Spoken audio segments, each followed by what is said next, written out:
Hello guys, welcome to my YouTube channel. स्वागत है आप सबका study with Usha ma'am channel पे।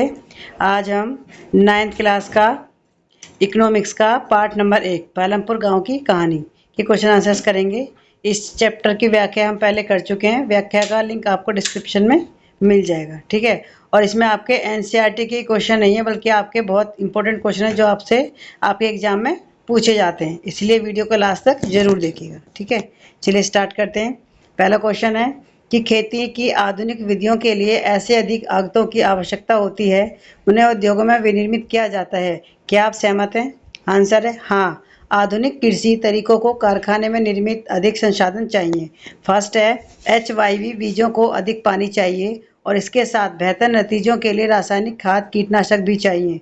नेक्स्ट पॉइंट, किसान सिंचाई के लिए नलकूप लगाते हैं, ट्रैक्टर जैसी मशीनें भी प्रयोग की गई। नेक्स्ट पॉइंट है HYV बीजों की सहायता से गेहूं की पैदावार 1300 किलोग्राम प्रति हेक्टेयर से बढ़कर 3200 किलोग्राम प्रति हेक्टेयर तक हो गई। नेक्स्ट पॉइंट, अब किसानों के पास बाजार में बेचने के लिए अधिक मात्रा में गेहूं है। नेक्स्ट क्वेश्चन है कि पालमपुर में बिजली के प्रसार ने किसानों की किस तरह मदद की।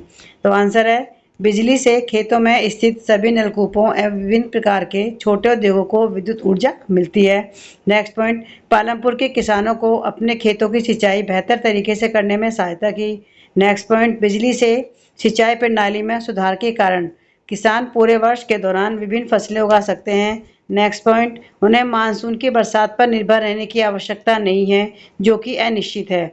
नेक्स्ट पॉइंट है बिजली के प्रयोग के कारण पालमपुर के किसानों को बहुत से हाथ के कामों एवं चिंताओं से मुक्ति मिल गई। नेक्स्ट क्वेश्चन है क्या सिंचित क्षेत्र को बढ़ाना महत्वपूर्ण है, क्यों? आंसर है सिंचित क्षेत्र को बढ़ाना महत्वपूर्ण है क्योंकि भारत में मानसून की बरसात अनिश्चित है। नेक्स्ट पॉइंट, कृषि के अंतर्गत आने वाले भूमि किसानों के लिए प्राप्त नहीं है। नेक्स्ट पॉइंट, यदि किसानों को सिंचित भूमि खेती के लिए उपलब्ध हो जाती है तो वो थोड़ी जमीन पर ही अधिक उत्पादन कर सकते हैं। नेक्स्ट क्वेश्चन है कि पालमपुर में खेतीहर श्रमिकों की मजदूरी न्यूनतम मजदूरी से कम क्यों है। तो आंसर है पालमपुर में खेतीहर मजदूरों में काम के लिए परस्पर प्रतिस्पर्धा है, इसलिए लोग कम दरों पर मजदूरी के लिए तैयार हो जाते हैं। नेक्स्ट क्वेश्चन है कि एक ही भूमि पर उत्पादन बढ़ाने के अलग अलग तरीके कौन से हैं। समझने के लिए उदाहरणों का प्रयोग कीजिए। तो आंसर है कि एक ही भूमि पर उत्पादन बढ़ाने के निम्नलिखित तरीके हैं। फर्स्ट पॉइंट, आधुनिक विधियों को अपनाकर उत्पादन बढ़ाया जा सकता है। सेकंड पॉइंट, बहुविध फसल प्रणाली कृषि उत्पादन बढ़ाने का सबसे बढ़िया तरीका है। थर्ड पॉइंट, उन्नत किस्म यानी बढ़िया किस्म के बीज अपनाकर। फोर्थ पॉइंट, उचित समय पर उर्वरक रासायनिक खाद सिंचाई के आधुनिक तरीके अपनाकर एवं कीटनाशक दवाइयों का उपयोग करके। नेक्स्ट क्वेश्चन है मंझोले और बड़े किसान कृषि से कैसे पूंजी प्राप्त करते हैं, वे छोटे किसानों से कैसे भिन्न हैं। तो आंसर है आधुनिक कृषि तरीकों में बहुत से धन की आवश्यकता होती है। मंझोले एवं बड़े किसानों की खुद कुछ अपनी बचत होती है, इस प्रकार वे जरूरी पूंजी का प्रबंध कर लेते हैं। दूसरी ओर अधिकतर छोटे किसान पूंजी का प्रबंध करने के लिए बड़े किसानों या व्यापारियों से पैसा उधार लेना पड़ता है। इस प्रकार वे ऋणों की ब्याज दर भी प्राय अधिक होती है। इस ऋण को वापस करने के लिए उन्हें बहुत मेहनत करनी पड़ती है। हेक्टेयर से कम भूमि वाले किसानों को मंझोले हुए बड़े किसानों की तुलना में अधिक कठिनाइयों का सामना करना पड़ता है। नेक्स्ट क्वेश्चन है आपके क्षेत्र में कौन से गैर कृषि उत्पादन कार्य हो रहे हैं, उनकी संक्षिप्त सूची बनाइए। आंसर है डेयरी, विनिर्माण, दुकानदारी, परिवहन, मुर्गी पालन, दर्जी, बढ़ई आदि गैर कृषि उत्पादन कार्य हमारे क्षेत्र में किए जाते हैं। अगला क्वेश्चन है कि बहुविध फसल प्रणाली किसे कहते हैं। तो आंसर है कि एक वर्ष में किसी भूमि पर एक से ज़्यादा फसल पैदा करने की विधि को बहुविध फसल प्रणाली कहते हैं। नेक्स्ट क्वेश्चन, भौतिक पूंजी से आप क्या समझते हैं। आंसर है भौतिक पूंजी उन सभी संसाधनों को कहते हैं जो हमारे रोज के कार्य में मदद करती है। देखिए ये वाला क्वेश्चन आपका पूछा हुआ है कि स्थायी पूंजी और कार्यशील पूंजी में अंतर बताइए, ठीक है। तो स्थायी पूंजी है पहले कि उत्पादन में इसी पूंजी का कई वर्षों तक उपयोग होता है। उदाहरण के तौर पर औजार, मशीन और भवन, ये क्या है हमारी स्थायी पूंजी, ठीक है।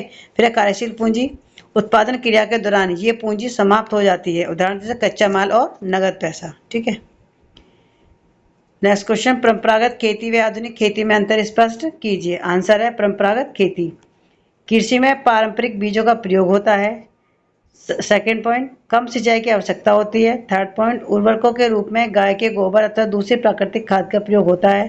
थर्ड पॉइंट, पारंपरिक हल का प्रयोग। फोर्थ पॉइंट, कुओं, नदी, नहर, तालाब से सिंचाई। अब है आधुनिक कृषि। फर्स्ट पॉइंट है, कृषि में अधिक उपज देने वाले HYV बीज का प्रयोग होता है। सेकेंड पॉइंट, अधिक सिंचाई की आवश्यकता होती है। थर्ड पॉइंट, रासायनिक खाद और कीटनाशकों का प्रयोग किया जाता है। फोर्थ पॉइंट, मशीनों का प्रयोग। और फिफ्थ पॉइंट है, नलकूपों और पंपिंग सेट के द्वारा सिंचाई। नेक्स्ट क्वेश्चन है कि 1960 के दशक के अंत में आई हरित क्रांति ने भारतीय कृषि पर डाले प्रभाव का वर्णन कीजिए। ठीक है, आपसे क्वेश्चन इस तरीके से पूछ सकता है कि जो हरित क्रांति थी, हरित क्रांति का क्या प्रभाव पड़ा, तो बताइए। ठीक है, तो आंसर है कि हरित क्रांति ने भारतीय कृषकों को ज़्यादा उपज वाले बीज HYV के द्वारा चावल और गेहूं की कृषि करने के तरीके सिखाए। सेकंड पॉइंट, परंपरागत बीजों की तुलना में अधिक उपज वाले बीज बेहतर सिद्ध हुए। थर्ड पॉइंट, किसानों ने कृषि में ट्रैक्टर और फसल काटने की मशीनों का प्रयोग करना प्रारंभ कर दिया। फोर्थ पॉइंट, रासायनिक खादों का प्रयोग करना शुरू कर दिया। सिक्स पॉइंट, इससे कृषि उत्पाद दोगुना हुआ। नेक्स्ट क्वेश्चन है, वस्तुओं और सेवाओं के उत्पादन के लिए आवश्यक चीज़ों का वर्णन कीजिए। तो आंसर है, पहली आवश्यकता है भूमि तथा अन्य प्राकृतिक संसाधन जैसे जल, वन, खनिज की भी आवश्यकता है। ठीक है, सेकंड पॉइंट है श्रम, अर्थात जो लोग काम करेंगे। कुछ उत्पादन क्रियाओं में शिक्षित लोगों की भी आवश्यकता है। थर्ड पॉइंट है भौतिक पूंजी, उत्पादन के समय प्रत्येक स्तर पर काम आने वाली आगतें जैसे इमारतें, मशीनें, औजार आदि, इसमें स्थायी और कार्यशील पूंजी दोनों शामिल हैं। फोर्थ पॉइंट है मानव पूंजी, उत्पादन करने के लिए भूमि, श्रम और भौतिक पूंजी को एक साथ करने योग्य बनाने के लिए ज्ञान और उद्यम की आवश्यकता है, जिसे मानव पूंजी कहा जाता है। फिफ्थ पॉइंट है बाजार, उत्पादित वस्तुओं के अंतिम उपभोग हेतु प्रतिस्पर्धा के लिए बाजार भी एक आवश्यक तत्व है। नेक्स्ट क्वेश्चन है कि हरित क्रांति के कारण मिट्टी की उर्वरता कम हुई है, क्या आप सहमत हैं? कारण दीजिए। ठीक है, यानी कि इसमें आपको हरित क्रांति से क्या नुकसान हुए वो आपको बताने हैं। फर्स्ट पॉइंट है कि रासायनिक उर्वरकों के कारण मृदा की उर्वरता नष्ट होने लगी। सेकंड पॉइंट, भूजल के अति प्रयोग से भौमजल स्तर गिरने लगा। थर्ड पॉइंट, रासायनिक उर्वरक आसानी से पानी में घुलकर मिट्टी से नीचे चले जाते हैं और जल को दूषित करते हैं। ये आपके MCQ हैं। निम्न में से कौन सा विकल्प वस्तुओं के उत्पादन का कारक नहीं है? का पूंजी, खा श्रम, गा पूंजी और खा बाजार। तो आंसर है बाजार। नेक्स्ट क्वेश्चन, पालमपुर गांव की प्रमुख आर्थिक क्रिया क्या है? ऑप्शन है डेयरी, परिवहन, कृषि या इनमें से कोई नहीं। तो आंसर है कृषि।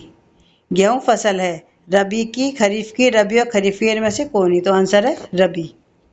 पालमपुर के कृषक एक वर्ष में 3 फसल कैसे उगा लेते हैं? ऑप्शन है कृषकों के पास पर्याप्त धन है, क्या सस्ते श्रम की उपलब्धता, गैर सुविकसित सिंचाई व्यवस्था या इनमें से कोई नहीं। तो आंसर है सुविकसित सिंचाई व्यवस्था। बहुविध फसल प्रणाली क्या है? रबी की फसल उगाना, खरीफ की फसल उगाना, एक वर्ष में एक भूमि के टुकड़े पर एक से अधिक फसल उगाना या विभिन्न लोगों द्वारा विभिन्न फसलें उगाना। तो आंसर है इसका थर्ड, कि एक वर्ष में एक भूमि के टुकड़े पर एक से अधिक फसल उगाना, उसे हम क्या कहते हैं? बहुविध फसल प्रणाली। नेक्स्ट क्वेश्चन है, निम्न में से कौन सी गैर कृषि क्रिया नहीं है? डेयरी, लघु विनिर्माण, दुकानदारी या कृषि। ठीक है, तो कृषि जो है ये कृषि ही क्रिया है, बाकी सारी आपकी ये गैर कृषि क्रिया है। ठीक है, श्रम उत्पादन का एक डैश कारक है जबकि पूंजी और भूमि डैश कारक है। तो इसमें देखिए श्रम उत्पादन का एक प्रचुर कारक है जबकि भूमि और पूंजी अपर्याय कारक है।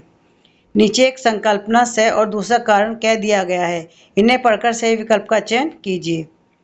देखिए इसमें संकल्पना दे रखी है कि उत्पादन भूमि, श्रम और पूंजी को संयोजित करके संगठित होता है और इसका रीजन है औजार, मशीनें और भूमि को स्थायी पूंजी कहा जाता है। तो इसका देखिए आंसर ना ख होगा।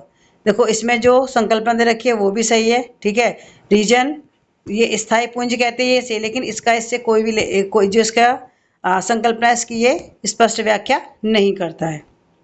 मशीनों को स्थायी पूंजी कहा जाता है क्योंकि ये उत्पादन में कई वर्षों तक प्रयोग की जाती हैं, क्योंकि मशीनों के बिना उत्पादन संभव नहीं है, क्योंकि मशीनों का निर्माण मानव द्वारा होता है, क्योंकि मशीनें कार्यशील पूंजी नहीं है। तो आंसर है क्योंकि ये उत्पादन में कई वर्षों तक प्रयोग की जाती है, इसलिए को क्या बोलते हैं? हम स्थायी पूंजी कहते हैं।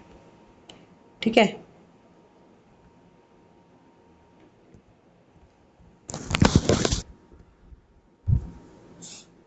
ये आपको मिलान करना है स्थायी पूंजी, नगद, मानव पूंजी, वेतन, कार्यशील पूंजी, भवन, श्रम, कौशल और ज्ञान। ठीक है, तो आंसर होगा देखिए जो स्थायी पूंजी है, स्थायी पूंजी हमारा भवन हो जाएगा।